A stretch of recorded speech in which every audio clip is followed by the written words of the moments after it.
డబ్బులు ఇస్తామని చెప్పి తీసుకొచ్చి ఎన్ఓసి తీసుకొని వీళ్ళ దగ్గర తీసుకొని ఈ భూమి నాది నేను కొనుక్కున్నానని చెప్పి మా స్థలంలో దౌర్జన్యంగా రేకుల షెడ్ వేసి రేకులు చుట్టూ వేసారు. ఆ రోజు మేము మా స్థలాన్ని ఆక్రమించ వెళ్ళాము. ఆడ చాలా ఇది జరిగింది. అది కేసు కోర్టులో జరుగుతుంది. కోర్టులో వేసి నాదే హక్కు, నాకు జీపే ఇచ్చారని. అలాగే వీళ్ళకి కూడా హక్కు లేదు వాస్తవానికి. అది మాకు బ్రాహ్మణులకు మంచి వాదం ఉంది. కోర్టులో వాళ్ళు వెళ్ళిపోయారు, బ్రాహ్మణులు వెళ్ళిపోయారు. రైట్ మాకేముంది, అందుకే బ్రాహ్మణులు రాలేదు. మన ఇటీవల ఒకడు ఒడియా కిల్లీ సెంటర్కి సంబంధించిన బ్రాహ్మణ్ అజయ్ అన్నతో వచ్చాడు. ఆ భూమి నాది అని జేసీ ప్రభాకర్ రెడ్డి దగ్గరికి వేరే వాళ్ళు తీసుకెళ్ళి జేసీ ప్రభాకర్ రెడ్డి ఫోన్ చేశాడు అని సూర్యప్రకాష్ రెడ్డి మేసం చెప్పి దమ్ముని చూసుకుందాం రమ్మని చేశాడు. ఆ రోజు నేను చెప్పాను, వాడి పేపు ఈ డూప్ అని. ఈ బ్రాహ్మణుడు ఆ బ్రాహ్మణుడు కాదు, ఇంటి పేరు ఉన్నంత మాత్రాన వాళ్ళకి చుట్టరికం అనేది సంబంధం లేదు. అదేవిధంగా ఇదే రోజు ఇదే తేదీన మా భూమిని ఎట్టయితే వీళ్ళు చేసి సంతకం పెట్టించుకున్నారు. వీళ్ళు ఒరిజినల్గా సర్వే నెంబర్ 138లో పార్లమెంట్లో వీళ్ళకి సంబంధించిన భూమికి 2 ఎకరాల 58 సెంట్లు. అది ఈ డాక్యుమెంట్ కింద పెట్టి వీళ్ళు చేసి సంతకాలు పెట్టించుకున్నారు. ఈ డాక్యుమెంట్ని సంతకం పెట్టించుకున్నారు సూర్యప్రకాష్ రెడ్డి. వీళ్ళకి 2 ఎకరాల 58 సెంట్లు. వీళ్ళ వాళ్ళ పిల్లకాయల ఇంటికి వెళ్ళి పిల్లలిద్దరికి పెళ్ళిళ్ళకి 2 కోట్లు ఇస్తానని చెప్పి సంతకాలు పెట్టించుకున్నాడు. ఇది వీళ్ళకి తెలియదు. ఇటీవల బయటపడింది. వీళ్ళు వేరే ఎస్సీ వాళ్ళకి ఇది కంకణాల గోపి అతనికి అమ్మారు.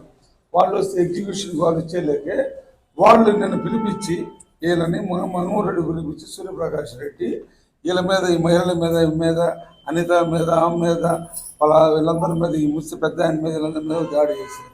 అంటే చీటింగ్ నేను నిజాయితీ పరుడిని, నీతివంతుని, సత్యహరిశ్చంద్రుడు మా ఇంట్లోనే పుట్టాడుగా చచ్చిపోయాడని చెప్తున్నా సూర్యప్రకాష్ రెడ్డి ఈ విధంగా చీటింగ్ చేసి, ఈ మహిళల దగ్గర చీటింగ్ చేసి హక్కులేని వాటికి హక్కు రాయించుకొని వీళ్ళ హక్కుని మళ్ళీ అతని మీద రాయించుకొని అడగడానికి వచ్చినందుకు వాళ్ళకు వేరే ఎస్సీ వర్గం అమ్మితే వాళ్ళు ఏం చేస్తారని పన్నవాళ్ళను కూడా తిట్టి ద్రవస్వామిని, కంకణాల గోపిని, అది ఇంకా కొంతమంది రియల్ ఎస్టేట్ దావులు రమేష్ అనే అతను, అదేవిధంగా కోటిరెడ్డి అని చెప్పి హార్మోన్కి సంబంధించిన కోటిరెడ్డి, వీళ్ళంతా కూడా రియల్ ఎస్టేట్ బ్రోకర్లు. ఇదంతా ఒక మాఫియా. రియల్ ఎస్టేట్ దొంగ డాక్యుమెంట్ సిట్ అప్పుడు వేశారు, కానీ చాలా కేసులు పెండింగ్ ఉన్నాయి. లేని పేరు, లేని హక్కులు, లేని ఆస్తులు ఉన్నట్టు దొంగ డాక్యుమెంట్ తయారు చేయటం. దీనికి రిజిస్టర్ ఆఫీసర్ల పాత్ర కూడా ఉంది. వీళ్ళంతా కూడా దొంగ డాక్యుమెంట్ తయారు చేయటం, భయపెట్టడం, స్థలాన్ని ఆక్రమించుకోవటం, కోర్టుల్లో కేసులు వేయటం, సివిల్ కేసులు వేయటం. మళ్ళీ ఏ పార్టీకి వెళ్తే ఆ పార్టీ ఎమ్మెల్యేల పక్కన, మంత్రుల పక్కన ఫోటోలు దిగటం, వీడియోలు దిగటం.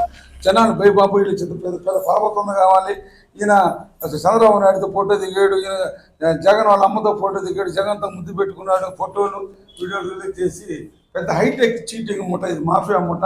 కాబట్టి పెద్దిరెడ్డి సూర్యప్రకాష్ రెడ్డిని వెంటనే చీటింగ్ కింద, ల్యాండ్ గ్రాబింగ్ కింద ఇతను సహకరించిన వాళ్ళు కూడా అరెస్ట్ చేయాలని చెప్పి, అదేవిధంగా వీళ్ళ దగ్గర ఎస్సీ కులస్తులు కంకణాల గోపీలు ఈ భూమిని పంపితే వీళ్ళ డబ్బులు ఇచ్చి బాపదలో ఉంటాయమ్మా, ఇస్తే డబ్బులు ఇచ్చి చేస్తే వీళ్ళు ఇస్తే వీళ్ళను కూడా మన తిరుపస్వామిని, కంకణాల గోపి వీళ్ళందరినీ కూడా ఎస్సీలను కూడా తిట్టి బెదిరించి ఈమెను చెప్పలేకపోతున్నారు ఆడవాళ్ళు.